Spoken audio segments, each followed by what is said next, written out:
Hello and welcome to Benue Television News at 7. I am Jude Alaki. The headlines. Stakeholders call on federal government to develop Makudi River Port. President Tinubu assigns new heads for NIA DSS. 21 civilians killed in Mali drone strikes. Details of the news. A Commissioner, Ministry of Education and Knowledge Management, Dr. Frederick Gan, has emphasized the resolve of the ministry to observe zero tolerance for negligence to duty. Dr. Gan made this known Monday during a press briefing at the State Secretariat in Makudi. Manasseh Anongochia was there and now reports. As part of efforts to reposition the ministry through posting of staff for more effective performance, the Ministry of Education and Knowledge Management has charged staff to respect work conditions. During the briefing, Commissioner for the Ministry, Reverend Dr. Ikan, announces suspensions of the area education officers of Boko, Kwande, and Buruku local government areas for refusal to proceed on posting. Dr. Ikan then approves the postings of area education officers and departments, saying the move is in line with the earlier administration's zero tolerance for indiscipline. He says the ministry shall be applying full weight of public service rules number 04401 to any officer who fails, refuses, or neglects to proceed on posting. But having stayed here for one whole year, I think it is time to reposition the ministry so that we can move forward. I consider this as re-engineering the ministry because some of the reforms, so to say, will affect quite a number of staff and even our outstations. It is in their interest to proceed on the postings within the period specified in the posting letter. 2. Refusal to proceed on posting is termed by Public Service Rules number 04401 as gross misconduct and the ultimate punishment of which is dismissal from service. 3. In line with the Reverend Father Dr. Hyacinth Memalia's administration's zero tolerance for indiscipline, the full weight of the provision of the Public Service Rules shall be applied to any officer who fails or refuses or even neglects to proceed on the posting. And it is my pleasure therefore to announce to the entire ministry and the public that knowledge management has now been floated as a department. Other background work will be done on this. I know that it will require to pass through other processes according to civil service rules before it can be fully established. But the department needs to take off and offer preliminary services until it is well established according to civil service rules. So we have Mr. Ocheje Sunday, presently in the Directorate of Science and Technical Education. His new department now is Directorate of Knowledge Management, and he will be the acting director. Relatedly, Dr. Ikan approves the creation of a new department to be called Department of Knowledge Management, to be headed by Acting Director Sunday Ochija. Mr. Ochija was the former Director of Science and Technology Education. The Commissioner says the posting takes immediate effect, with handing over and taking over to be completed on or before Tuesday, 27th of August, 2024. Manasseh Anongochia, Benue Television News, Makudi. Stakeholders have called on the federal government and private sector to develop Makudi River Port for coastal shipping and waterways, transportation to enhance movement of cargoes. The call was made at a one-day stakeholders enlightenment program on proper packaging system, an essential tool for agro-export, organized by the Nigerian Shippers Council in Makudi. Martha Eku has details. The Nigeria Shippers Council, charged with the responsibility of protecting the interests of shippers and on matters affecting the shipment of goods, organized the stakeholders enlightenment program to educate importers on the need for proper packaging of Nigeria's produce. The stakeholders present are calling on the Nigerian government to come up with positive policies that will ease exportation of agro products to launch the country as a major exporter of non-oil produce to other countries. The one-day stakeholders enlightenment program on packaging system, an essential tool for agro exports, the Executive Secretary and Chief Executive Officer Nigeria Shippers Council, Akuta Okeyima, says the enlightenment program was put together to address the issues surrounding proper packaging of agro exports. The CEO Nigeria Shippers Council, represented by Director Department of Consumer Affairs Glory Onojedo, calls on participants at the program to exchange ideas on best practices towards packaging of export commodities, saying proper packaging makes a huge difference. Whenever concerted effort is being made by government to drive the economy through non-oil exports, inefficiencies at the port occasioned by lack of multimodal transport system, poor access road, cumbersome documentation procedures, and corruption are fingered as the causes that discourage export. No mention is made of other factors such as improper packaging system that makes Nigeria exports less competitive compared to those from other countries.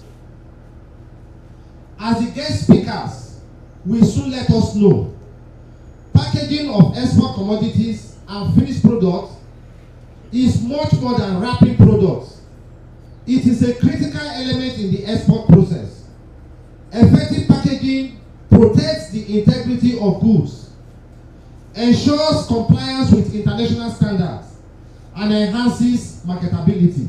The Zonal Director, NSC, Ahmed Yaza, lays emphasis on the need to create packaging centers in the 6 geopolitical zones of the country to make Nigeria's produce exportable.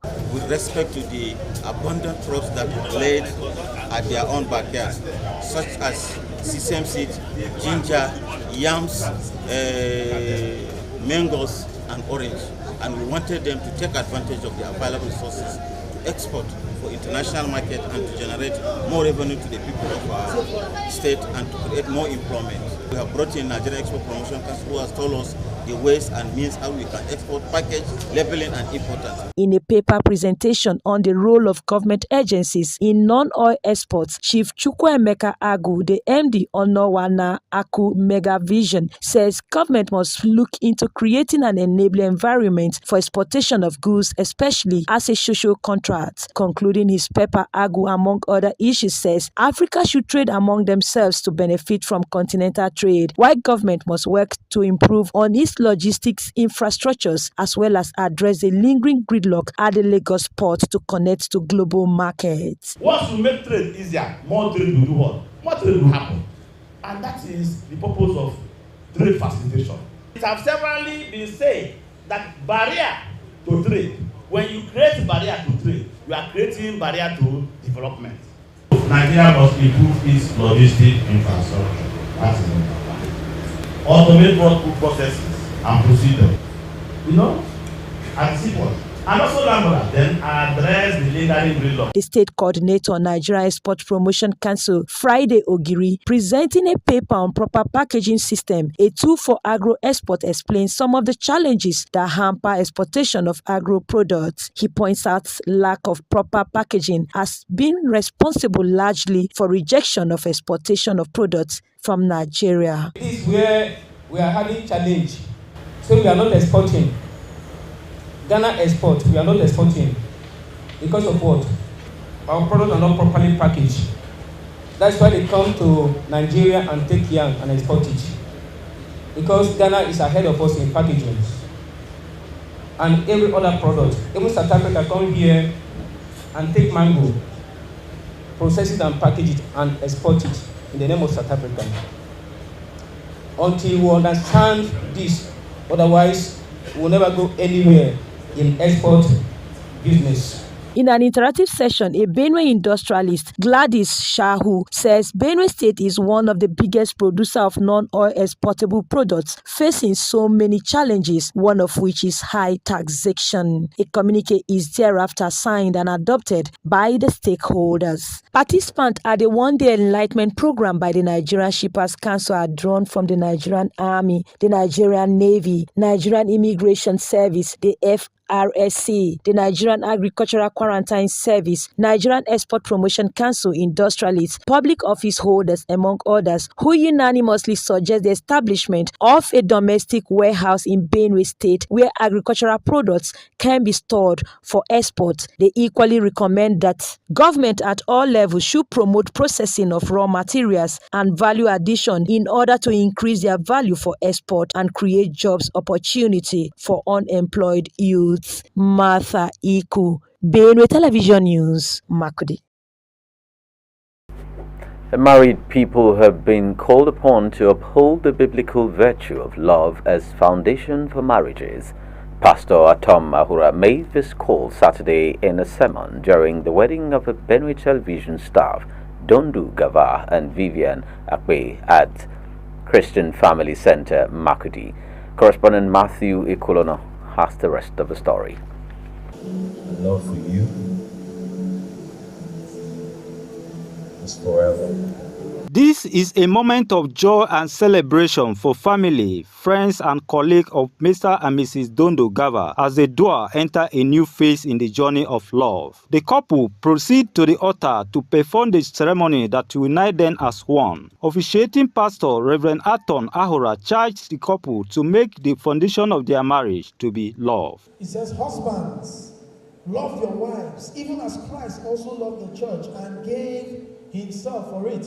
Now, when we think about what the Bible has said in verse 25, it is not, don't treat it lightly. It has given you the standard. Love your wife the way Christ loved the church. Which means with every passing day, as you meditate on God's love or Christ's love for the church, it gives you a model of how you should love your wife. Then he pronounces them husband and wife. I now pronounce you man and wife in the mighty name of Jesus.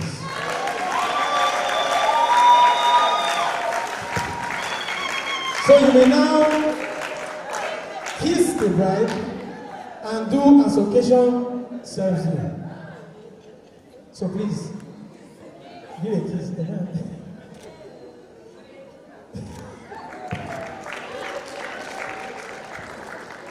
Fathers of both bride and groom are visibly overjoyed to witness these days as their children come together to become husband and wife. They also advise the newlyweds to remain patient with one another. You see, they took so many oaths this morning. Well, all rolled up into one. Now, all of those oaths comprised of so many promises. God should help them to keep those promises. That's my prayer for them, and that's my advice for them. My advice to her or the couple is that they should be patient with each other within the tongue and the teeth. Sometimes the teeth may bite the tongue, but any other thing or anything, they should be patient so that the marriage will do well, will hold well. The bride and the groom, Mr. and Mrs. Dondo Gava, expressed their happiness at the long-awaited day, which the groom acknowledged was not without challenges. I feel good, I feel loved, and I have a husband. The journey was filled with the good, the bad, and the ugly, but I thank God that ultimately we've gotten the best of it. Families, friends, and colleagues of the couple all pray for God's blessing, favor, protection, and fruitfulness in the marriage. At the reception, the bride and the groom, along with the well-wishers, mount the stage in celebration. Matthew Ikulono, Benue Television News, Makurdi. I wish Dondo and wife a happy home. We'll take a break now. When we come back, we'll bring you more stories from other parts of Nigeria. Do stay. Ambition. My G, for our ambition, we go hard. We go day night till we make it. We go hard till we find that perfect beat. The perfect beat, the one the world will put on repeat. So we chase greatness in every moment, making every naira count. We put out content after content till it's comment after comment. And with Glow by our side, we have more to offer. Because the MyG bundle comes with bonuses, giving you way more data value and way more steez on IG, Snapchat, TikTok, WhatsApp, Glow TV, Audio Mac, and Boomplay in one fly package. Dial *312# now and select MyG bundle. Glow Unlimited.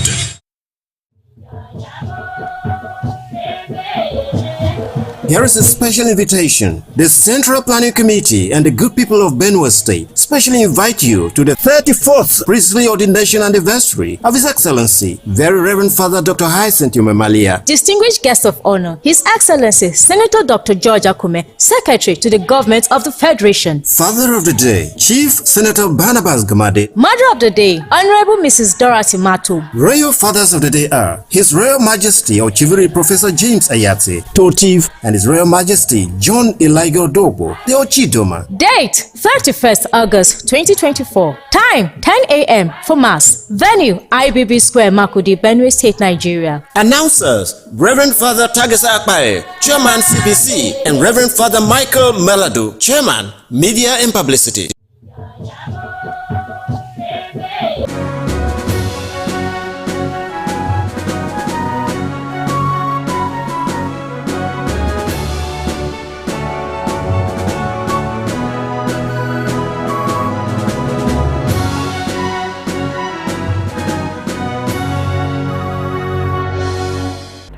Welcome. President Bola Ahmed Tinubu has appointed new Directors General for the National Intelligence Agency (NIA) and the Department of State Services (DSS). Ambassador Mohammed, a seasoned Foreign Service officer, takes charge of the NIA, while Adiola Oluwatosin Ajayi, a veteran intelligence operative, leads the DSS. Ambassador Mohammed, a 1990 graduate of Bayero University, Kano, brings extensive experience gained from serving in various roles, including heads of Nigerian missions in North Korea, Pakistan, Sudan, and Libya. Ajayi, a decorated Assistant Director General, has served as State Director in several states, including Bauchi, Enugu, Bayelsa, Rivers, and Kogi. A statement issued on Monday by Special Advisor to the President on Media and Publicity, Ajuri Ngelale, said the new appointments followed the resignation of the previous NIA and DSS chiefs. President Tinubu charges the new security chiefs to reposition the agencies for better results, tackling security challenges through enhanced collaboration with sister agencies and alignment with the Office of the National Security Advisor, ONSA.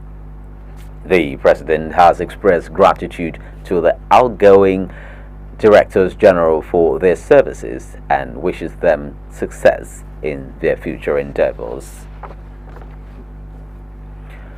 The federal government has declared that the Nigerian National Petroleum Company Limited does not have the funds required to rebuild old pipelines.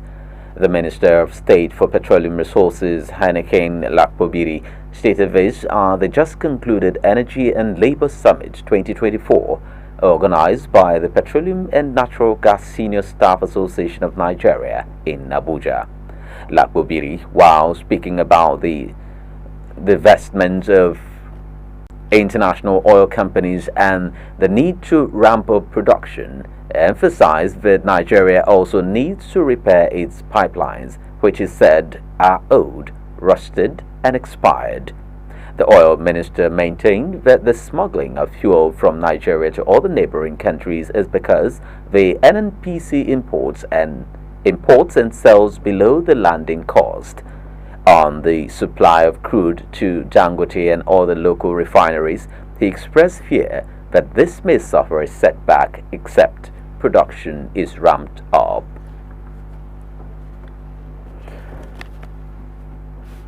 The Inspector General of Police, Kayode Egbetokun, Monday ordered operatives to track down and arrest the sponsors and killers of the policemen involved in the recent procession by the Islamic Movement of Nigeria, commonly known as Shiites.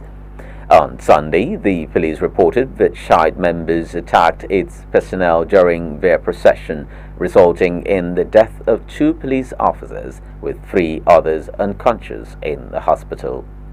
The Shiite group, on the other hand, claimed that the police killed and injured several of their members during their procession in the Wuse area of the Federal Capital Territory.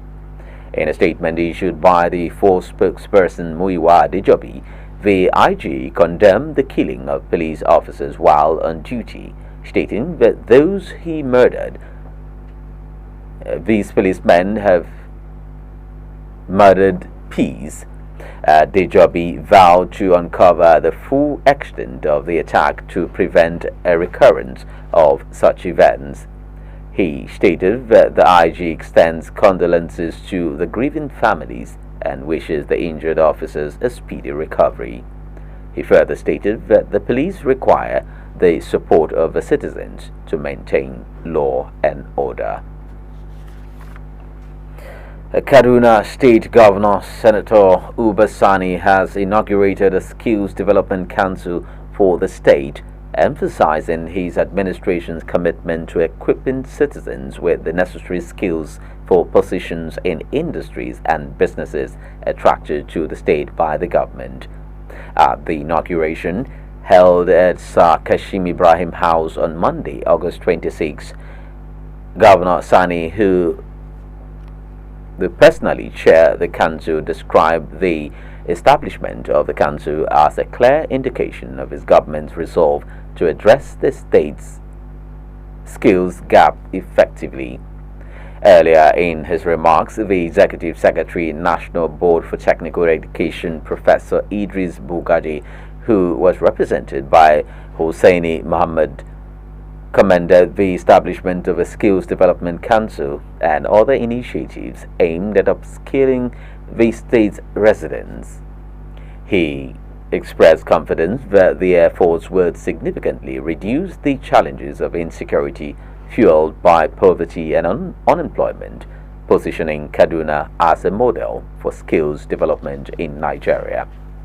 Deputy Governor Hadiza Balarabe will serve as the Vice Chairman of the Skills Development Council, while the Secretary to the State Government, Abdul Qadri Mayere, Commissioner of Business, Innovation and Technology, a Commissioner of Local Government Affairs, and Algon Chairman will serve as members. We'll go on another break. When we come back, we'll bring you news from the international scene. Do stay. Ambition. My G, for our ambition, we go hard. We go day night till we make it. We go hard till we find that perfect beat. The perfect beat, the one the world will put on repeat. So we chase greatness in every moment, making every naira count. We put out content after content till it's comment after comment. And with Glow by our side, we have more to offer. Because the MyG bundle comes with bonuses, giving you way more data value and way more steez on IG, Snapchat, TikTok, WhatsApp, Glow TV, Audio Mac, and Boomplay in one fly package. Dial *312# now and select MyG bundle. Glow Unlimited.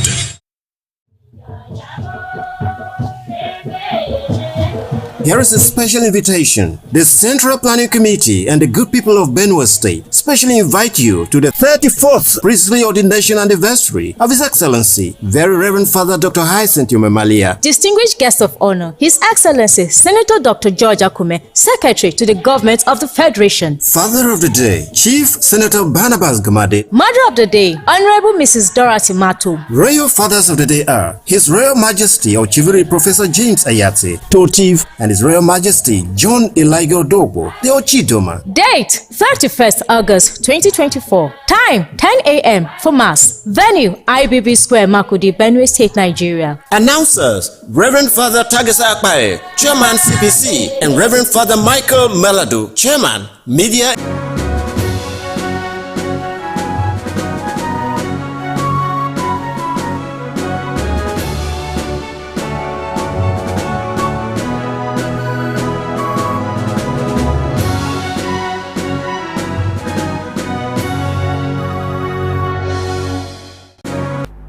Good to have you back. You're still watching Benue Television News at 7. Around 4 stories on the international scene. At least 21 people, including 11 children, have been killed in drone attacks in the town of Tinsualten in northern Mali.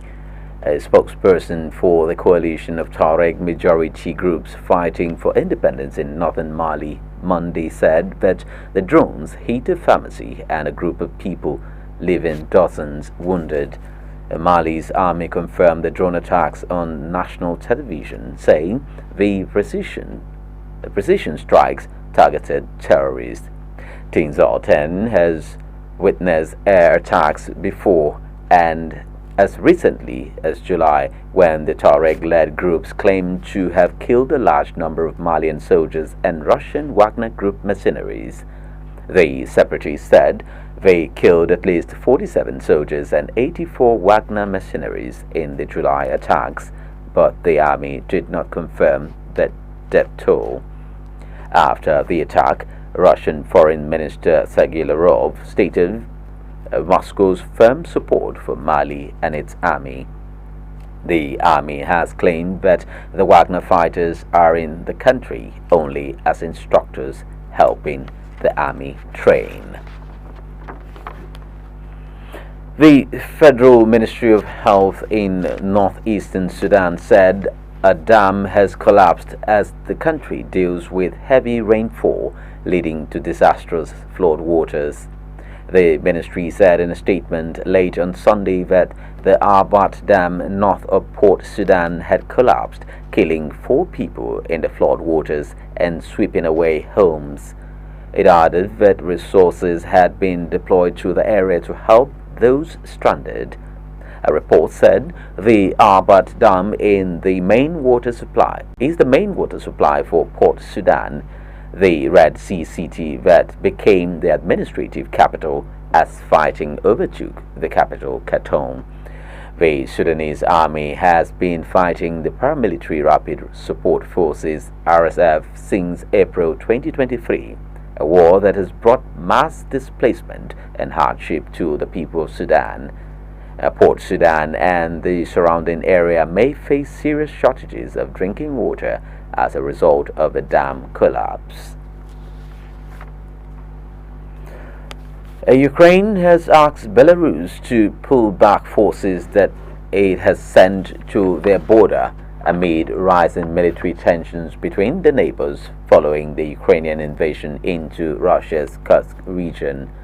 The latest warning from Ukraine follows 2 weeks of sharpening rhetoric, accusations and counter charges leveled by Kyiv and Minsk at each other. At this at a time when Russia, which counts Belarus as its most steadfast ally, has threatened a firm response to Ukraine's Kursk offensive. Late on Sunday, Ukraine's Ministry of Foreign Affairs urged Belarus to withdraw a buildup of its troops from their border and to stop unfriendly actions. It cited intelligence to accuse Belarus of concentrating a significant number of personnel, including special operations forces, weapons and military equipment in the Gomel region near Ukraine's northern border under the guise of exercise. Well, that's our package. The top stories just before we go. The stakeholders have called on federal government to develop Makudi River Port. President Tinubu has assigned new heads for NIA, DSS and DSS. And on the international scene, we told you that 21 civilians killed in Mali drone strikes. That's our package for the evening. Many thanks for your attention. My name is Jude Alaki. Have a good evening.